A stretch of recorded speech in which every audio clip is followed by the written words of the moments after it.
అందరూ చదువుకున్నారు, అందరూ ఎక్కడ దాకా చదువుతారు, ఎక్కడ ఏం పనిచేస్తుండ్రు. ఐటీ లీడరు మన జైత్యాలు ఉంది, నిజామాబాద్ ఉంది, కరీంనగర్ ఉంది. ఒక్క ఐటీ కంపెనీ పట్టుకురావచ్చు. మరి ఎలక్షన్ల చెల్ల కోసం వచ్చేడు, చెల్ల కోసం వచ్చి 100 కోట్లతోటి ఐటీ హబ్ అన్నాడు నిజామాబాద్ లో. ఐటీ హబ్ అన్నాడు. అది ఇంకా సిమెంట్ తోడు కట్టిండ్రు, ఇంత ఉన్నది జానడంతా.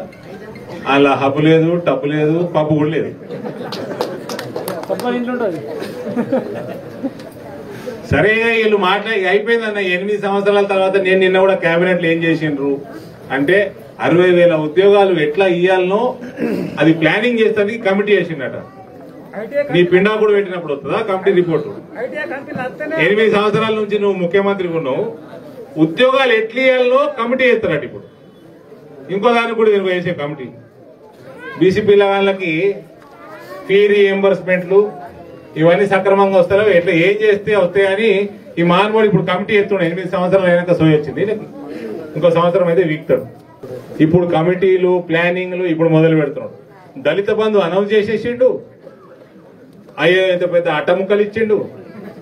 అట్టముక్కలు ఇచ్చేసి మళ్ళా 15-20 రోజుల కింద దళిత బంధు ఇంప్లిమెంటేషన్ ఏ రకంగా చేయాలని కమిటీ చేసి.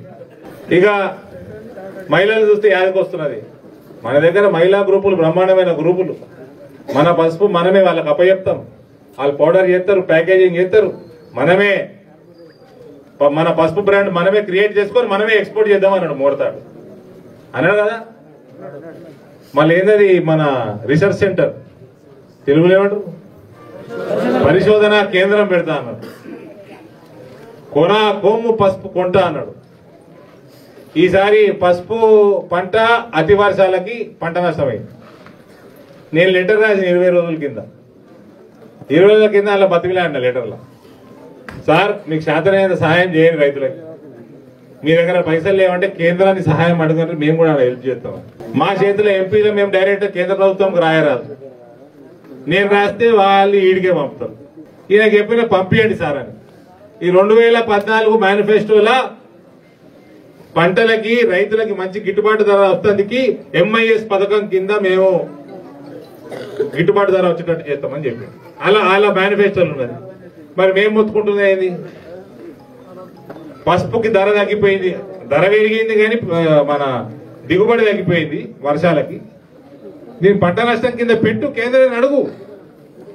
నువ్వు ఈ 2 ప్రభుత్వాలు కలిసి రైతును ఆదుకోవాలి, అది లేదు. పోనీ ఫసల్ బీమా పథకం పెట్టిన రాష్ట్రంలో అంటే కేంద్రం పెట్టింది ఫసల్ బీమా పథకం. పసుపు రైతులు అందరూ ఉన్నోళ్ళే ఉంటారు, చాలా మటుకు ఎప్పటి నుంచో పసుపు చేస్తా ఉంటుంటారు, అందరు బీమా చేసుకుంటారు. దానికి రాష్ట్ర ప్రభుత్వం సహకరించేది లేదు. ఇలా మన ప్రభుత్వాల దగ్గర చేయి ఆపుకునే అవసరమే పడదు బీమా ఉంటే. ఈ పంటలకి బీమా లేదు, కరోనా చేస్తుంటే మా మనుషులకి బీమా లేదు. ఒకటి ఏమనంటే రైతు బంద్ ఇస్తున్నాం అంటున్నాడు. ఎంత ఇస్తున్నారా అంటే ఎకరానికి 10,000 అంటున్నాడు. నేను అన్న పసుపు రైతు 25 కుంటాలు వండితే ఈడికెళ్ళి సాంగ్లీకి ట్రైన్ వేసినా ఇప్పుడు లారీలలో పోతుంది. సాంగ్లీ కాడ రేట్ ఎక్కువ వస్తుందని అమ్ముకుంటారు. అడిగి పోయి ఆ ట్రైన్ కి లారీలకి ఫరకు క్వింటాల్కి 300-400 అయిపోయి, గదే 10,000 అయిపోయి. ఆ ట్రైన్ వేయించినందుకు అయిపోయాయి. గదో పెద్ద స్కీము, వాని బొంద స్కీము. రైతు చచ్చిపోతే 5 లక్షలు ఇస్తారట సమాధి కట్టుకోని కదా. ఎన్ఆర్ఐలు అయితే అన్ని రోజులు ఉన్నారు కదా, మన దగ్గర కూడా మస్తు మంది ఉంటారు. పోయిన ప్రభుత్వాలు ఆడ చచ్చిపోతే ₹1,00,000 ఇస్తున్నాయి. దేనికి సరిపోతాయి? టికెట్ కూడా సరిపోతలేవు. ఆ 1,00,000 అదనంగా 5 లక్షలు ఎన్ఆర్ఐ సైడ్లో 500 కోట్లు అయితే పగబడేది. ₹6,00,000 సచిన వాళ్ళకి ఇస్తామన్నాడు, ₹6,000 ఇచ్చి పెడుతలేడు. ఇక యువత పరిస్థితి అయితే వాళ్ళకి ₹3,016 శటకోపం పెట్టింది. అంతే కదా. మీ అందరికి ఉద్యోగాలు 60,000 ఉద్యోగాలు ఎట్లా ఇవ్వాలనో కమిటీ చేసిండు. అయ్యో మళ్ళీ మీరు 2023లో కూడా మళ్ళీ వాళ్ళకి ఓటేయాలా.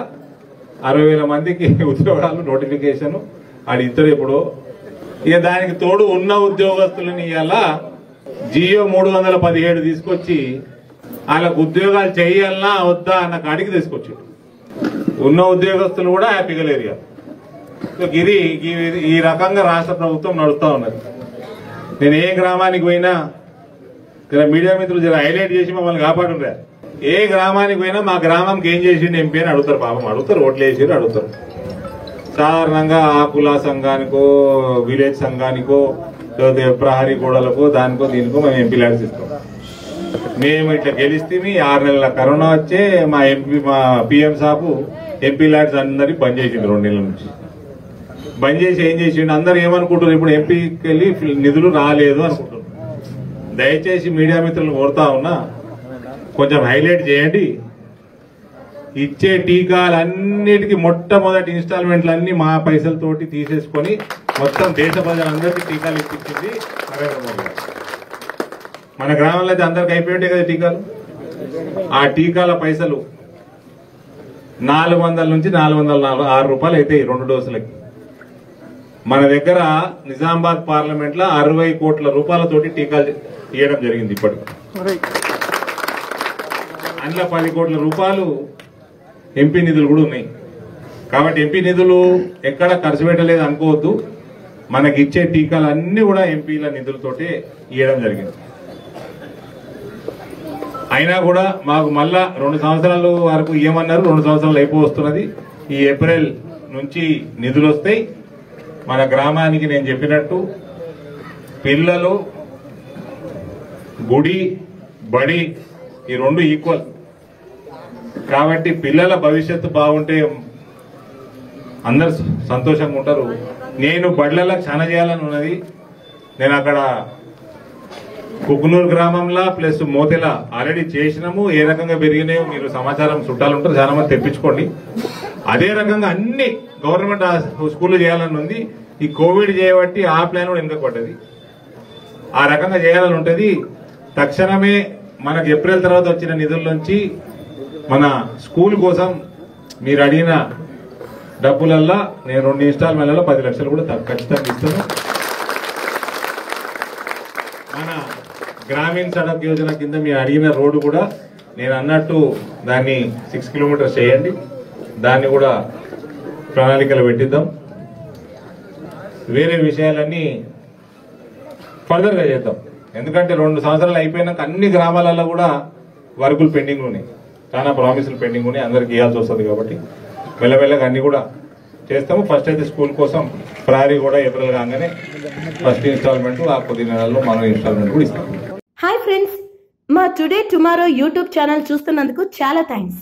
మరిన్ని లేటెస్ట్ వీడియోస్ కోసం వెంటనే సబ్స్క్రైబ్ చేయండి. అలాగే ఈ బెల్ ని కూడా రింగ్ చేసేయండి. మా నోటిఫికేషన్స్ అన్ని మీ మొబైల్లో వస్తాయి. అలాగే మా వీడియోస్ మీకు నచ్చితే లైక్ చేయండి, షేర్ చేయండి, నచ్చకపోతే కామెంట్ చేయండి.